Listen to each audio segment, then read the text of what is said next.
How's everyone doing, guys? Welcome to the live stream. It's been a while. But since the last time we spoke, it's gone well for Italy, guys. So for anyone that's been sleeping over the last over the last 2 weeks. Has it been 2 weeks since the Euro started? Yeah, the 11th of June. So over the last 2 weeks, guys, as you know, Italy, 3 wins out of 3, 7 goals, 0 conceded.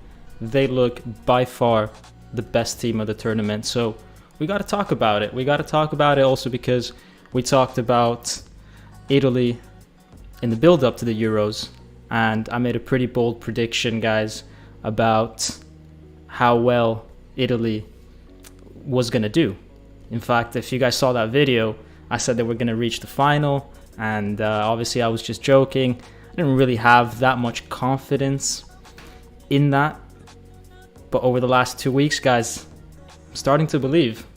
I'm starting to believe it, guys. And, you know, not just because of how well Italy plays, but also because of how inconsistent or bad other teams are playing. So, yeah, guys, that's been recent events. And honestly, guys, this Italy team, I mean, we knew it was good because we started the tournament with 27 consecutive positive results, and you know that's good.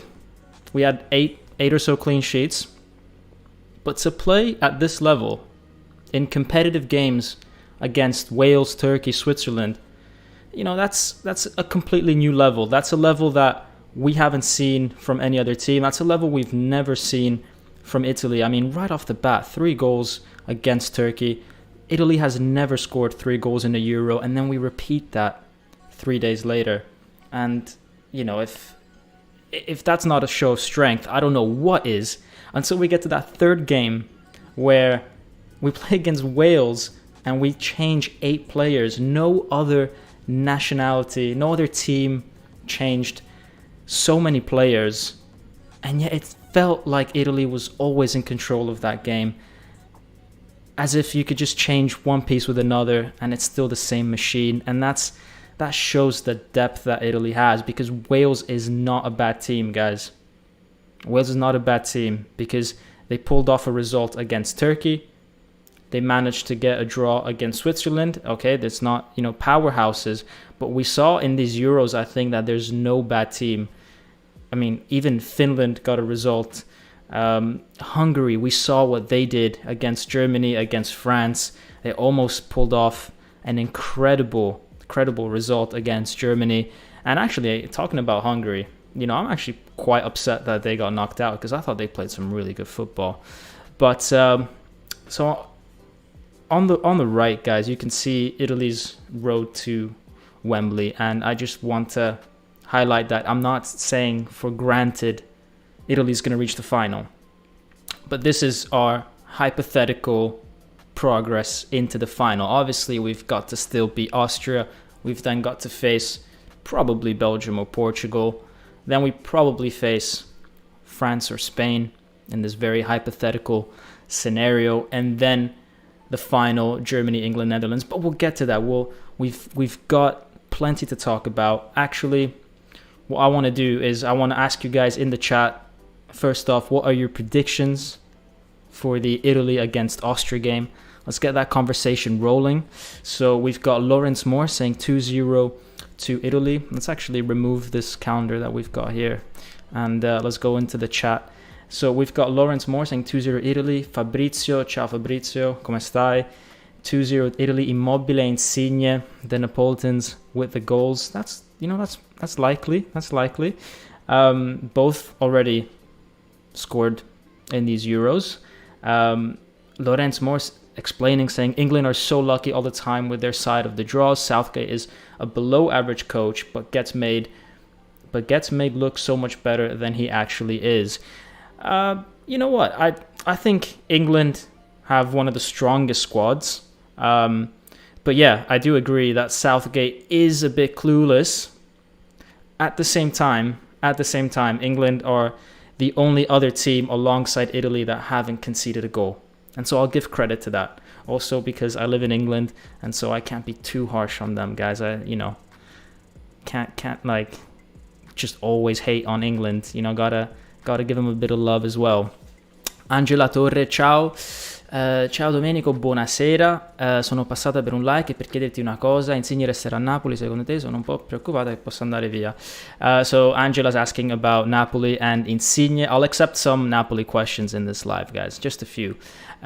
Sì, penso che resterà a Napoli. Penso che si troverà l'accordo. So basically, I think that Insigne will stay at Napoli. I think that they will find an agreement, but only after the Euros. So we'll see how that goes. I think that's a conversation for Di Mauro and not during the Euros.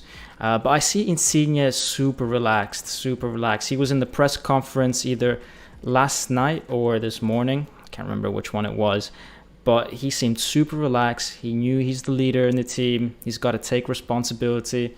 And, he's really enjoying his moment right now. And Fabrizio is saying, come vedo l'Italia? How do I see Italy? Well, I think, well, we'll get to that. We'll get to that. Let's first just say a bit hi to everyone, and let's see what the predictions are against Austria. So we've got 2-0 for Italy from I Like Sport with Bonucci and Spinazzola. Should be Spinazzola. Bonucci goal. So probably what, off a corner, maybe off a free kick, and Spinazzola. Yeah, I don't see Spinazzola getting a goal in this Euros. He's not a good finisher. So we saw that in, was it the Switzerland game or the Turkey game, that he ran across the full field. I think it was the Turkey game. Ran across the full field, got one-on-one with the keeper, and then kind of didn't know what to do with the ball. And that's his weakness. He's never really got much goals in him. He's much more of a guy that you expect an assist from.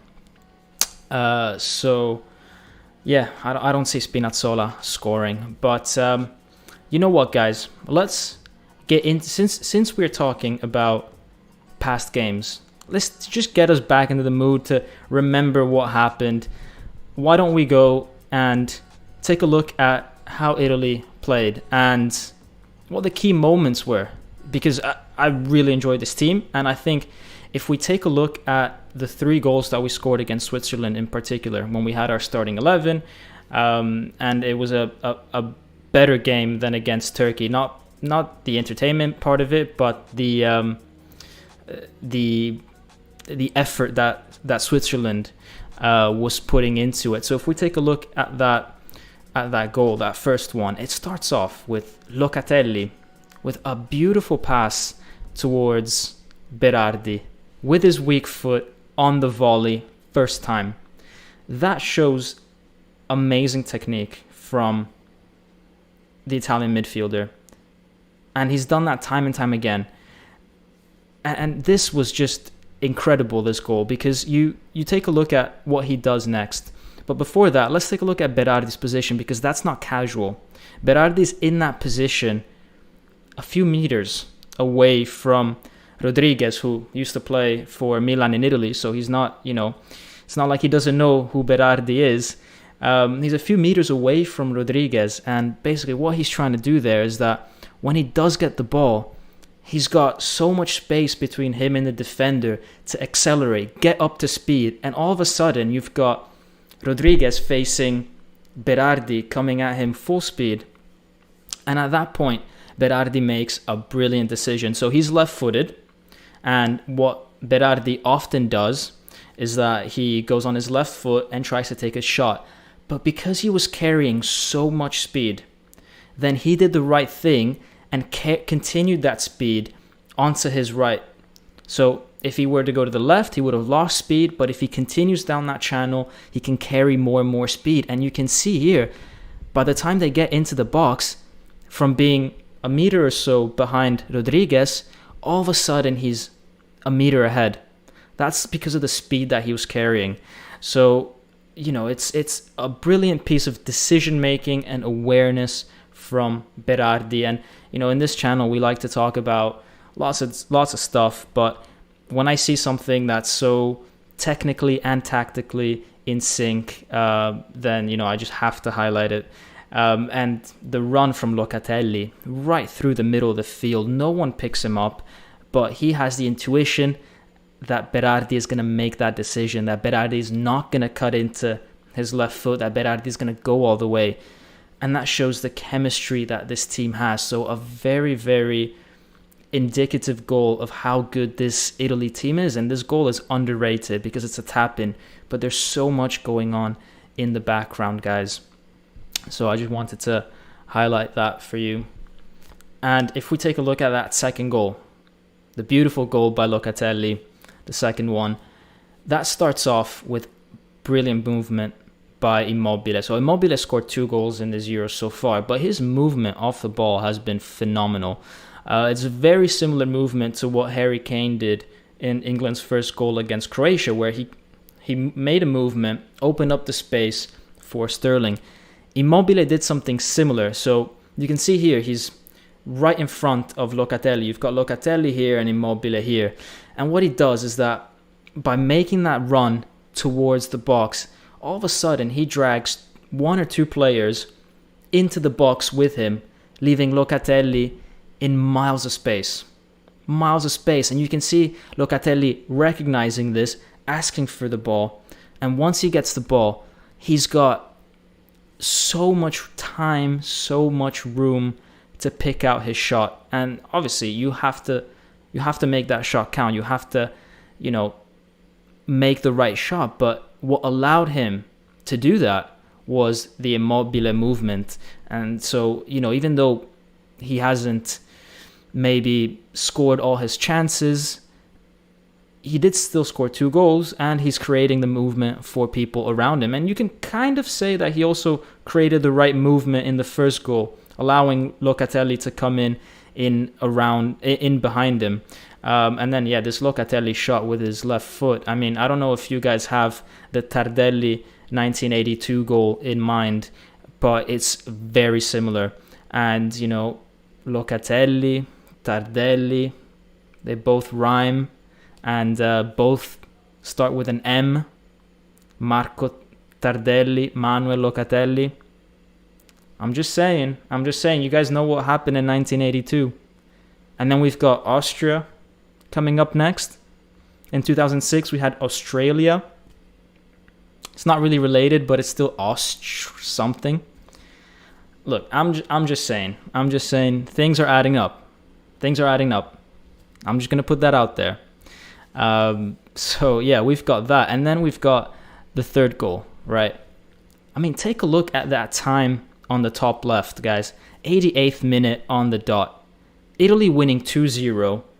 And that guy who's winning the ball back from Italy, that's not a striker, that's not a midfielder, that's a defender. That's Toloi coming to collect the ball in the middle of Switzerland's half. And that shows that Italy are going to be persistent with the way they play. They're not going to sit back. And it shows the enthusiasm and commitment they have to getting goals, to playing at 100% at all times. And that's something that I have not seen other teams do. Other teams have always had moments in the game where they drop the intensity. Italy has always been on it from the first to 90th minute. I mean, even teams like France, Germany, England, the big teams, they never dominated 90 minutes in a row. And they've had moments where they sort of dropped the tempo. But Italy, their form has been incredible. And I'm talking about their physicality, how much they run, the sprints they do, the pressing they do. So, I mean, again, this leads to a goal. But what you have to admire is the high press that Italy put. So if you consider all 3 goals, they all show different aspects of Italy. This one shows the high press intensity. The second one showed Immobile's off-the-ball movement and Locatelli's, I guess, technique into shooting that ball into that corner. And that first goal, again, Locatelli technique to get the ball to Berardi. Berardi, nice positioning, getting the right speed to face Rodriguez, and then making the right decision. And, talk about pass and move. Locatelli made a pass and moved, the full length of the field in order to score that other goal. So yeah, this is how Italy's playing, and I honestly do not see this level of football from other teams. Having said that, the best moment of that game that I think really shows how good Italy are has to be this.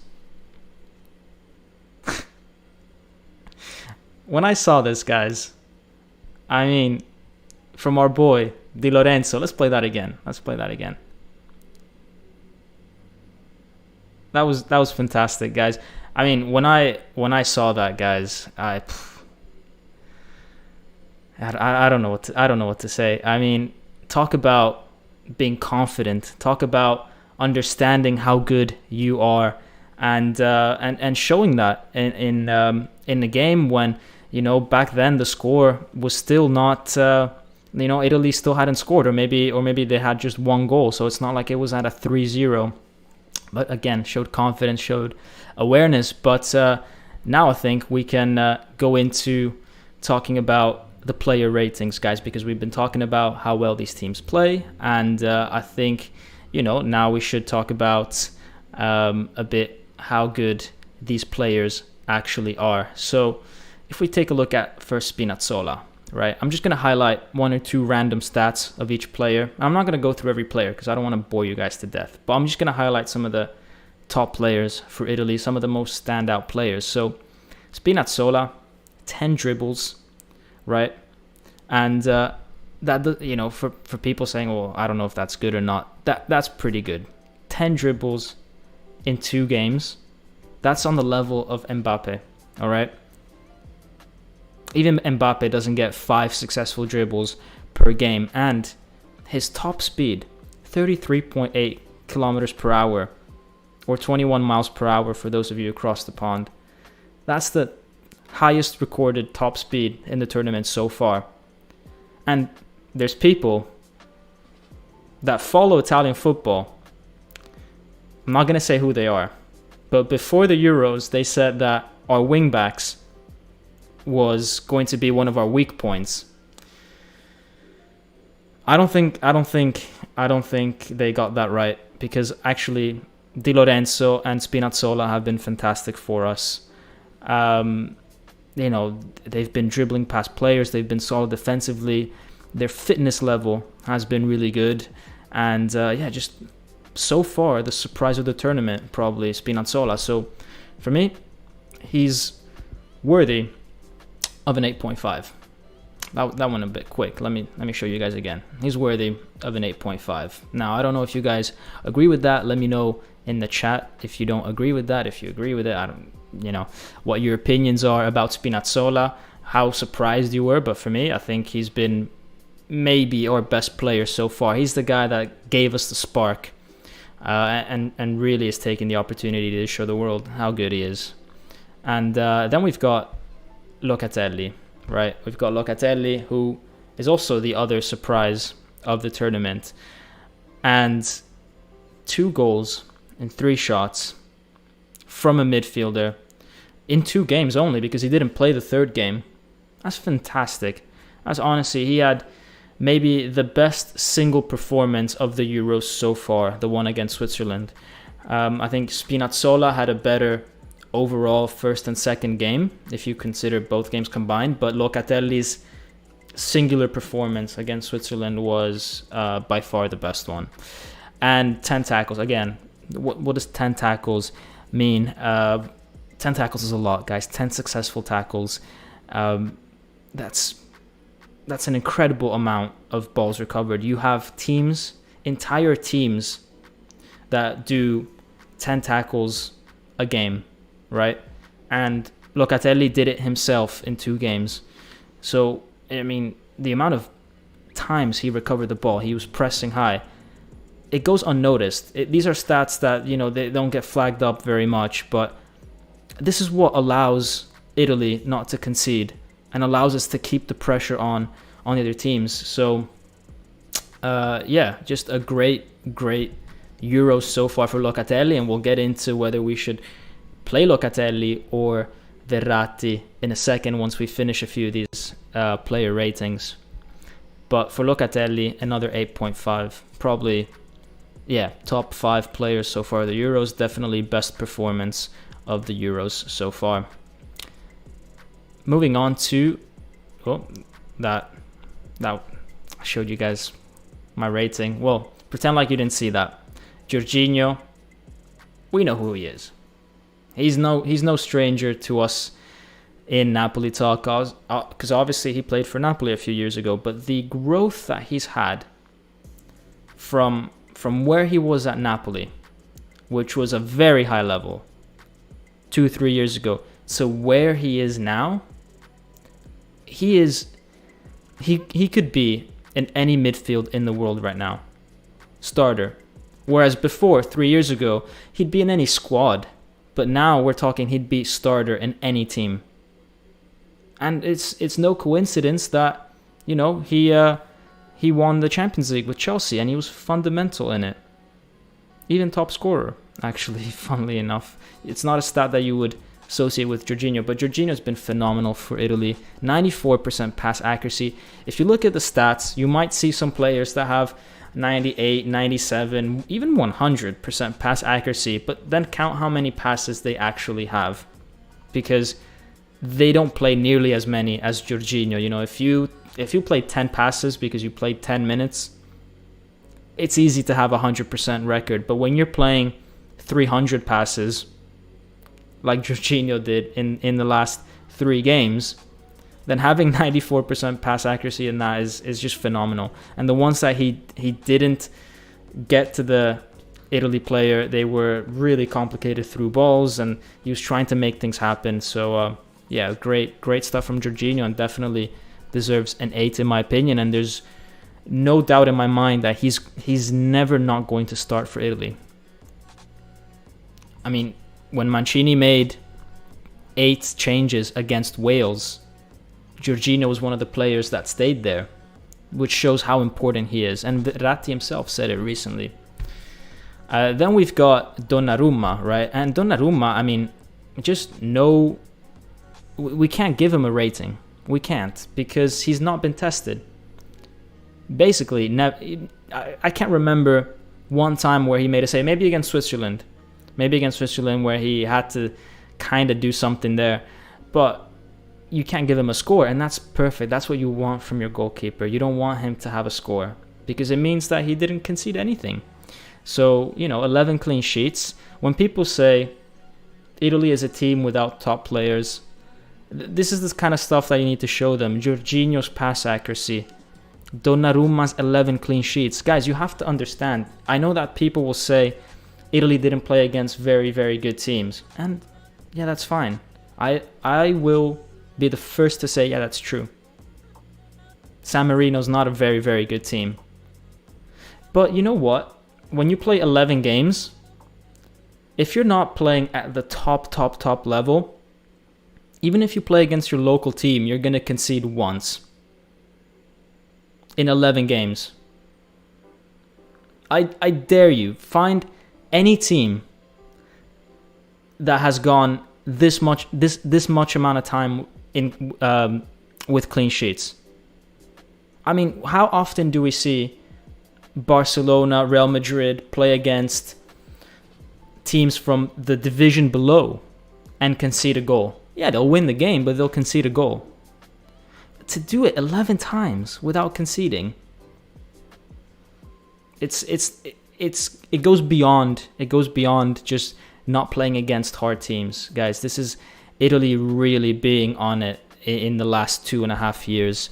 And the attack as well, credit to them, because in 3 games, 60 attempts on goal.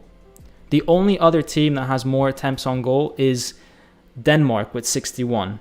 And then the third place team has like 47. So there's an abyss between Italy, Denmark, and the other teams. And even the Denmark attempts, the 61 attempts, I mean, some have been quite wayward. So I don't think Denmark has shown the same level of clear-cut chances that Italy had. I mean, Immobile should have really, really scored many more than 2 goals. Fede is asking, che ne pensi di Verratti? What do you think of Verratti? We will get to that. We will get to that in like a minute, as soon as I finish these player ratings. So because we've had so many attempts on goal, but actually only 7 goals, I'm going to give this attack a 7. It's good. Very good. But ideally, you would have wanted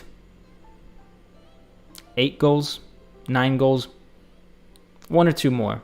1 or 2 more. Well, I'm being harsh. We want 3-0 and 3-0. But I'm saying, you know, with the amount of attempts that we have, relative to other teams, we haven't scored the ratio. You guys get what I mean. The ratio. It's all about the ratio, guys. So that's that. And then we've got our defense, or defense. Recently, I've been made fun of for saying defense because I'm in the UK and they say defense. They're like, oh, why are you saying defense? It's so American. So I'll use both now to make everybody happy. So anyways, guys, 2 shots on target conceded in 3 games. Enough said. As I said before, similar to that whole Donnarumma thing, guys, when you play 3 games, even against your local side, if you are a Barcelona, a Real Madrid, or whatever, in 3 games, you're gonna concede shots. The fact that Italy only conceded 2, that tells you something. That really tells you something. Shmuel M is saying, hello, actually I'm supporting Italy even though I'm in Israel, but I'm also part Italian, so yeah, let's go Azzurri. Yeah, let's get support from everywhere in the world. And then so I'm gonna give our defense an 8 for what they've done in the last 3 games.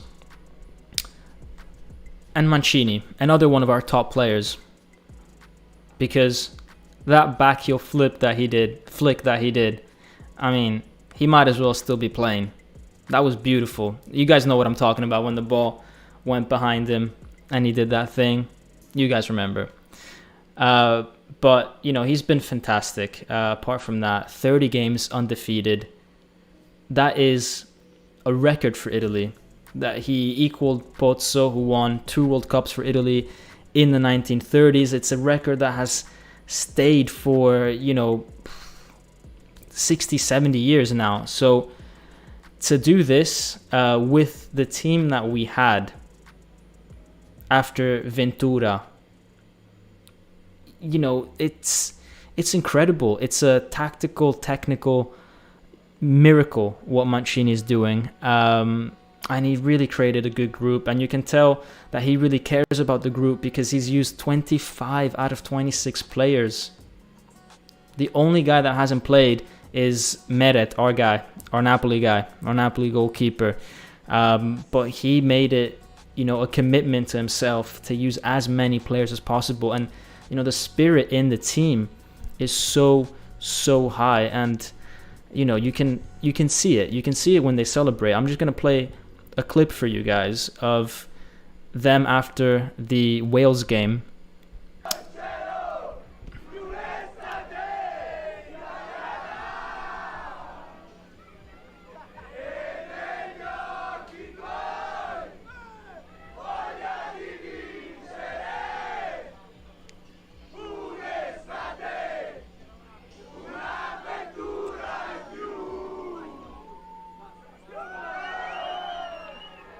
So, yeah, I mean, Insigne with the speakers, obviously, but I've never seen that much spirit before in a national team.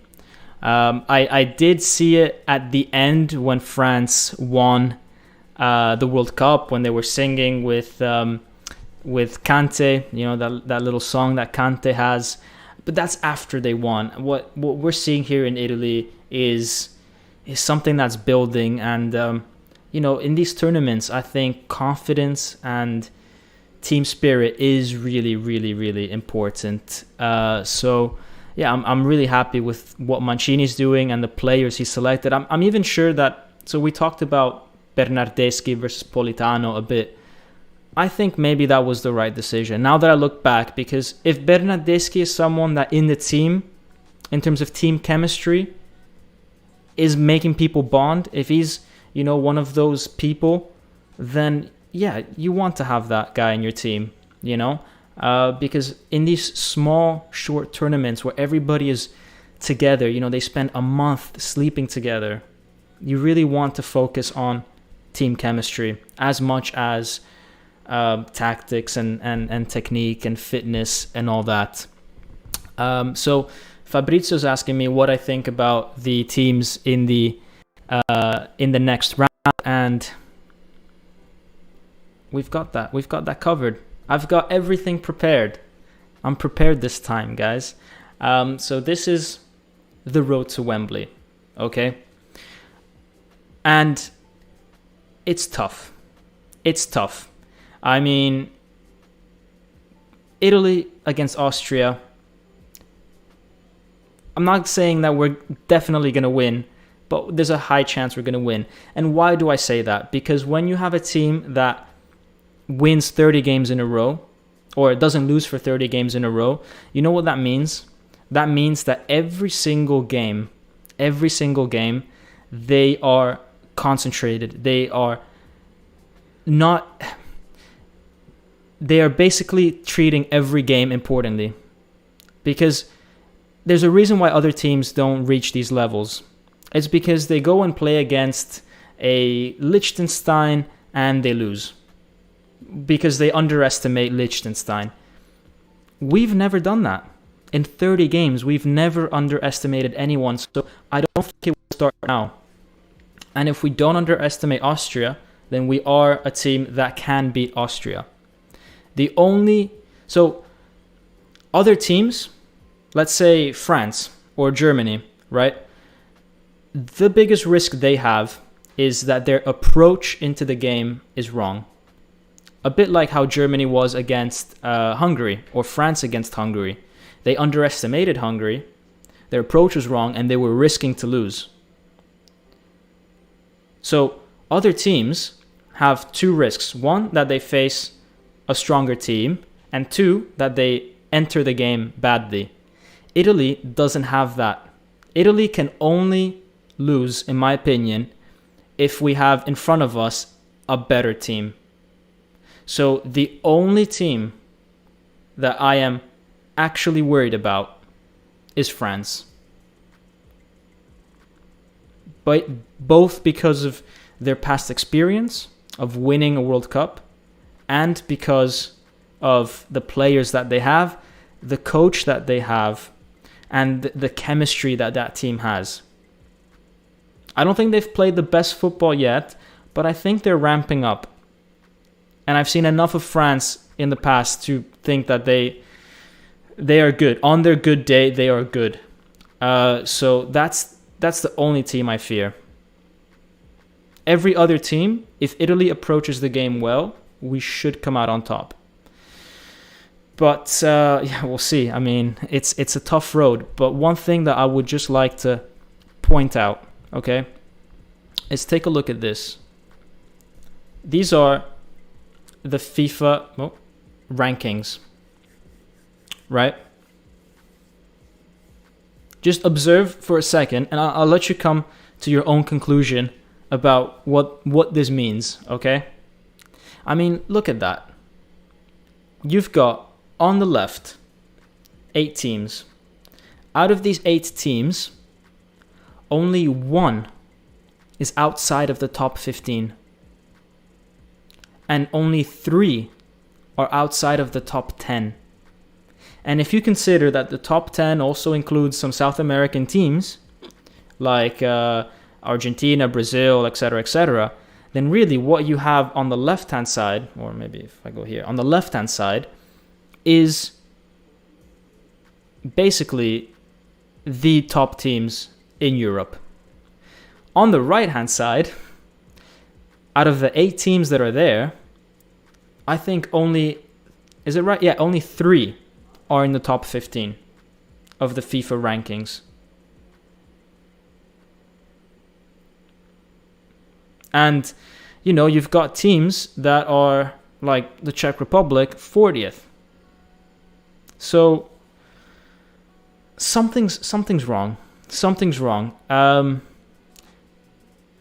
It doesn't make sense how Wales have an easier run-up to the final than Italy, even though Italy was in front of Wales.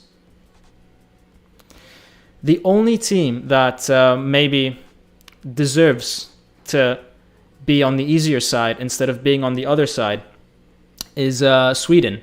So usually we would have had Spain finish first and Sweden finish second, and so they would have swapped. But actually, Sweden have been the better team compared to Spain in the group. So Sweden did finish top, then Spain, and that's why Spain is on this side. But even if Spain was on the other side, it's still super off-balanced.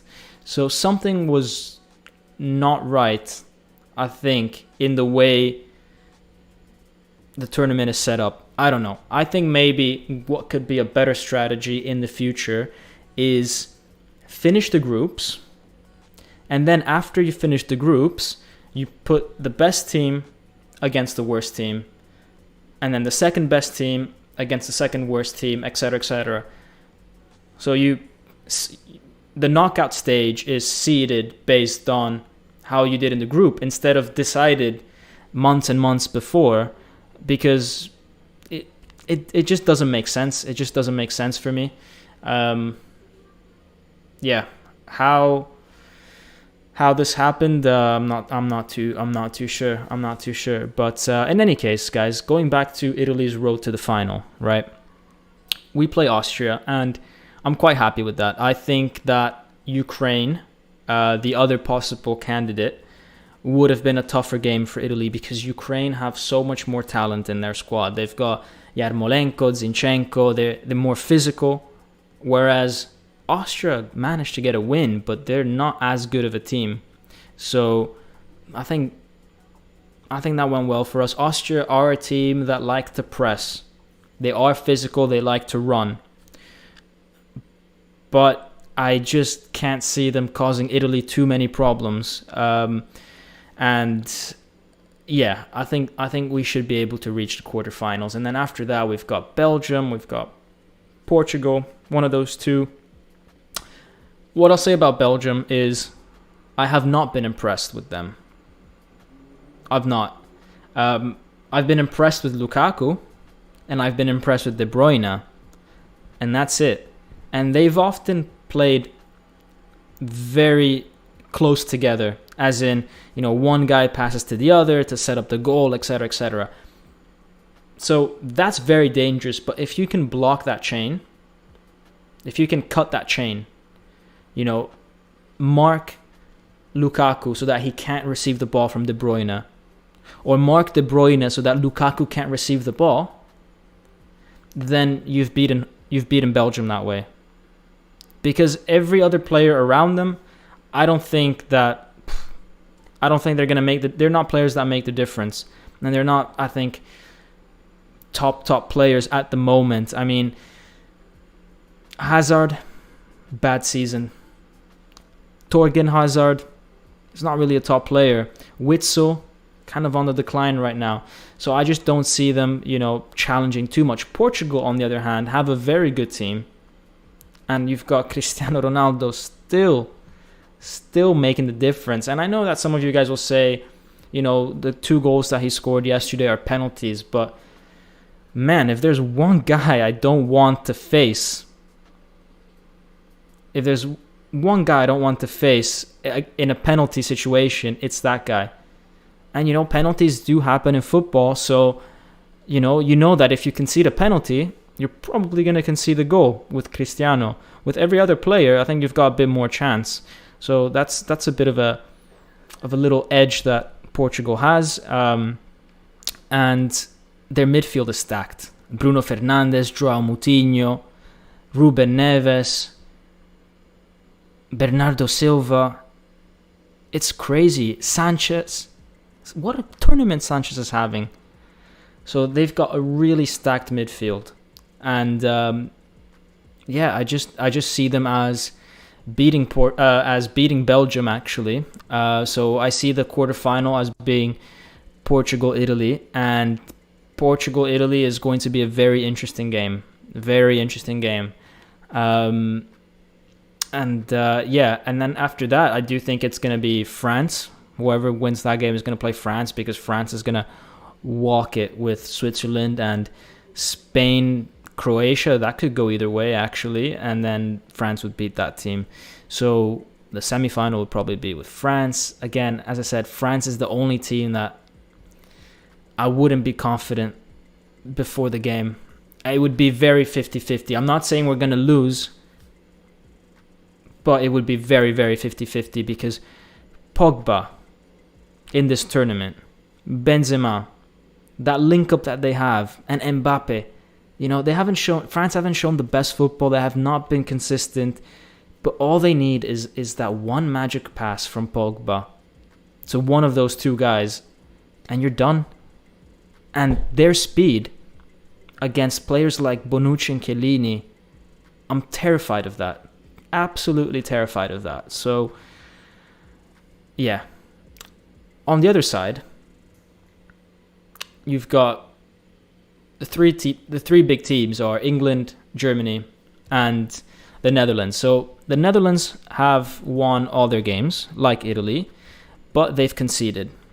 And they've not been dominant, and they've not only have they conceded goals, but they've conceded many opportunities, and there's been many moments of lack of concentration. Think, for example, when they were winning 2-0 against Ukraine, then the score went back to 2-2, and they only managed to score the third goal because of Ukraine goalkeeper not clearing the ball properly. And then against Macedonia, they won that game, but Macedonia had the first goal disallowed by an offside that was like this much.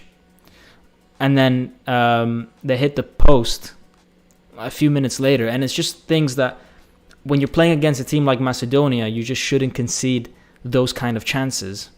I don't think Italy would have conceded those kind of chances. So I don't see Netherlands as a big threat, although they will reach the semi-final, because they will put away Czech Republic, and they will put away the winner of Denmark or Wales, even though Denmark are a good team.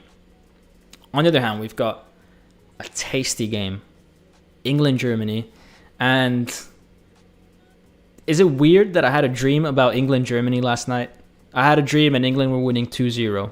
So I might put some money on that, because that stuff never happens. I never dream about football. But for some reason, I was dreaming about England-Germany, and it was 2-0. So we'll see. But if you lose money, guys, that's not on me. You decided to follow my dreams. Instead, you should follow your dreams. So, yeah, that was a weird one. But who knows? Maybe it's about time I make some money in these Euros. And then we've got Sweden, Ukraine. Sweden have been a very good team. Very, very good team. And Forsberg, however you pronounce it, and Isak for Sweden. Those two guys have been really, really good, as well as Kulusevski. We know Kulusevski from Juventus. We know how good of a player he can be. And they are maybe a potential dark horse. I can see them pulling off an upset against England or Germany. There, I've said it. Semi-final, Netherlands, Sweden on that side. And on our side, Italy, France. So I think Netherlands then would beat Sweden. I don't think Sweden can continue that run. So I do think Netherlands in the final against the winner of Italy, France. There, I said it. That's my tournament predictor, my second one, because I did one last week, but obviously now that we've seen the teams play, it's changed a little. Yeah, so just one other topic to discuss, really, before I need to make some dinner. It's really late. It's like 9 something here. Anyways, one other topic to discuss is who's going to play. We've got two positions that we don't really know who's going to play. And one of them is the midfield. It's the Locatelli versus Verratti situation. Now, this one's tough because before the Euros, you'd say if Verratti's fit, you're always going to play Verratti. But Locatelli had a really good 2 games. So people started saying, oh, maybe Verratti has to sit on the bench. But then Verratti came back against Wales and he had a really good game. So we've got a situation where everybody's just playing really good football and you're like, well, I don't know who to choose, you know? But let's try to be logical about it, all right? Locatelli was rested against Wales. So I do think that he is going to play against Austria. Locatelli against Austria makes sense because you don't want Verratti to play consecutive games already, all right? Because what you want to do with Verratti is you want to save him for the really, really important games. If we get to a semi-final, a final, even the quarterfinals, I mean, you want Verratti to be able to play quarterfinal, semi-final, final, potentially. You don't want to add an extra game on top of that. So the round of 16 against Austria is 100% going to be Locatelli. Look, Locatelli is a great player. I love him. I've praised him in this video. But when push comes to shove, when the situation gets tough, I want Verratti in there. He's controlled that PSG midfield for the last 8 years. I mean, if you are not the highest quality player, you do not stay in that PSG side for 8 years, or maybe even more. I don't know how many it's been. I mean, PSG have the money that if they think, you know what, you're just not good enough, they just replace you with a 60, 80, 100 million pound player the next year. The fact that Verratti's been in that team for so long is incredible. I think only him and Marquinhos have been there for so long. And that shows the level of these players.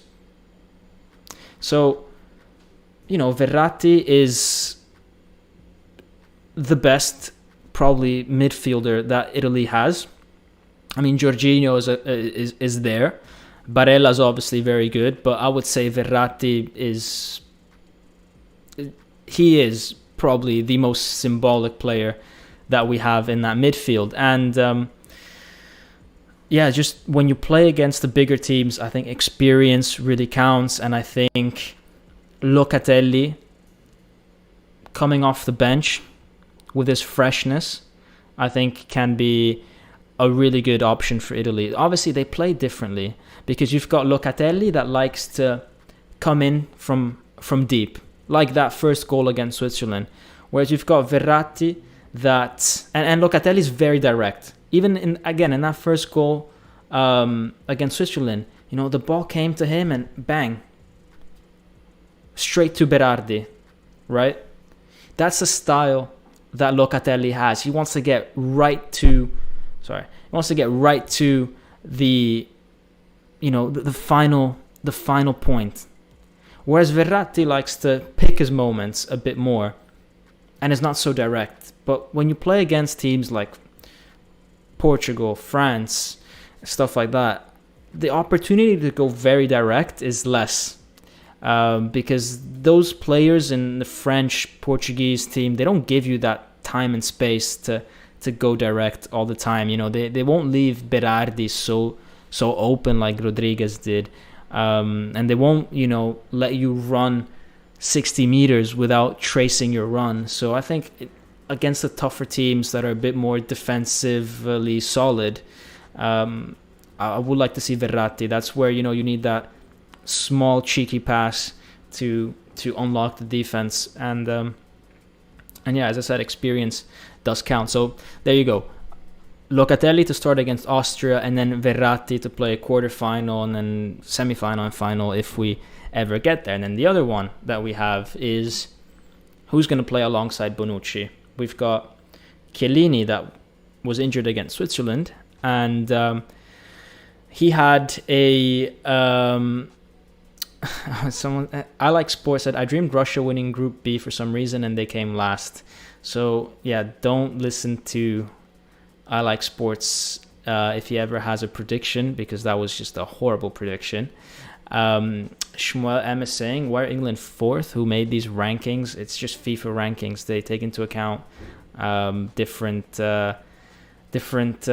results over the last few years, and they rank the teams.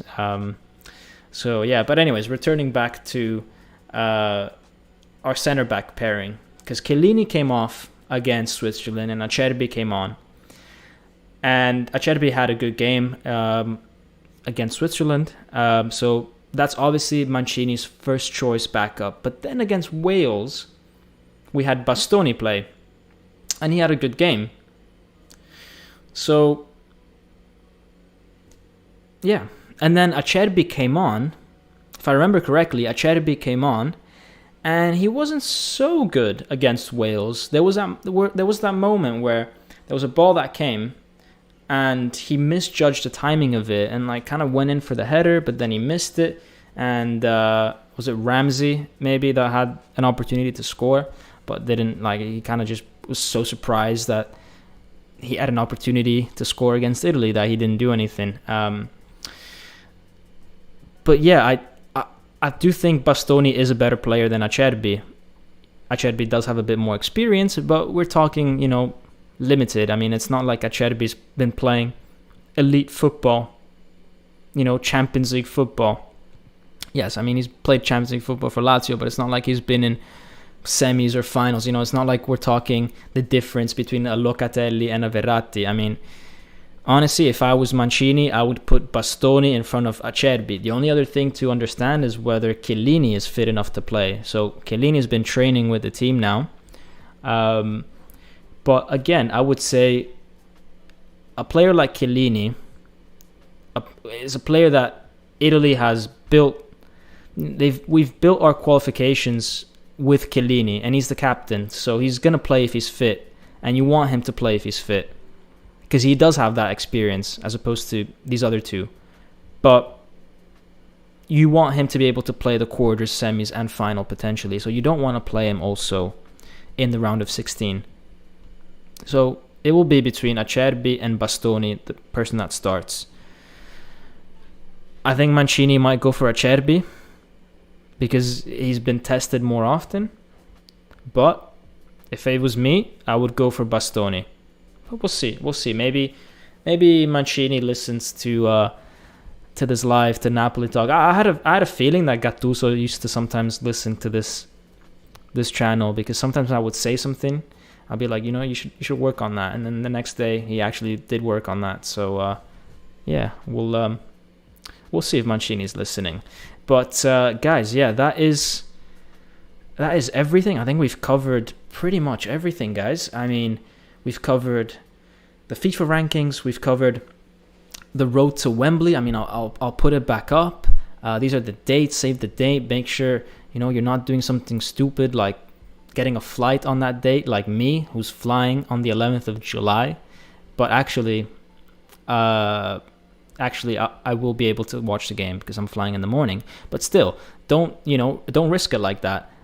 Don't set up, things that, will compromise you watching the Italy games. So, yeah, keep those dates free, and, should be fun. But yeah, guys, we talked about our road to Wembley. We've talked about, the player ratings, who might play against Austria, who the opponents are. But yeah, guys, let me know, in the chat and in the comments after this video gets published, what you think about all that. And, hope you guys are having fun. And I know I'm not posting a lot of videos recently. There's several reasons, primarily because there's football on every day. So I just want to watch football. But also because, it's the summer period. So I'm not at home as much. And that's probably going to be the case in July. But guys, I promise you, starting in August, when Napoli starts their retreat, you're going to get so many videos from me, you're going to want to unsubscribe. All right? So I'll promise you that. I'll promise you.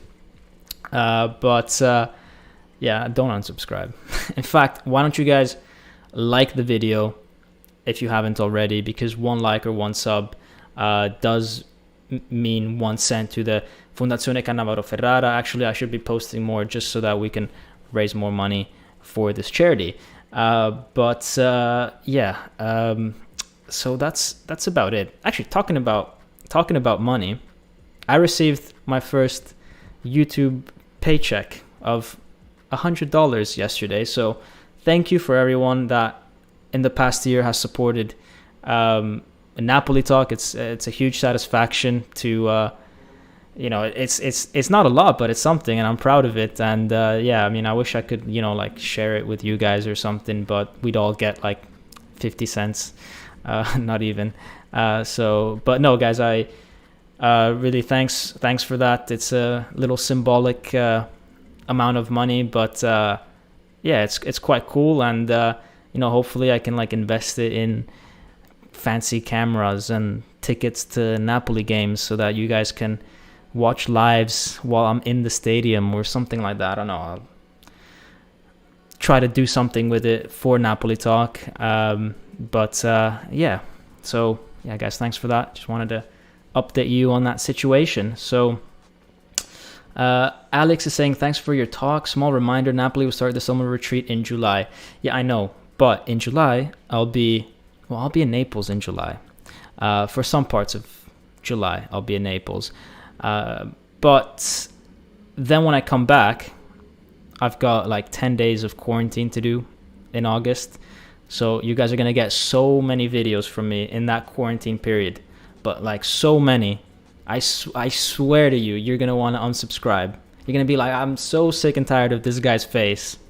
So we'll cover it. But obviously, guys, when the mercato really kicks off and it's not just rumors, but players are actually signing and all that, and the retreat is going on, obviously we're going to be talking about Napoli again. But in this time, it just doesn't feel necessary because everything is just a rumor.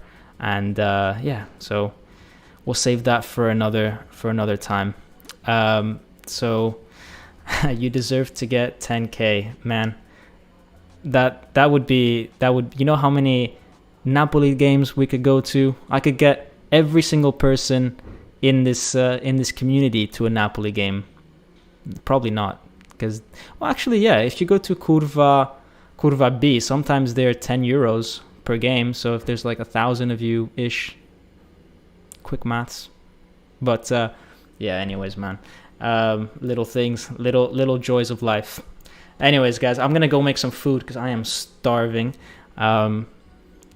Literally starving. I made this live after going to the gym, so I'm dying for food. Anyways, guys, have a good one. Make sure you enjoy the football, support Italy. I don't know, just enjoy your summer. We'll make more videos, obviously, whenever possible, but till then, Forza Azzurri, and always gotta say Forza Napoli sempre as well. Bye.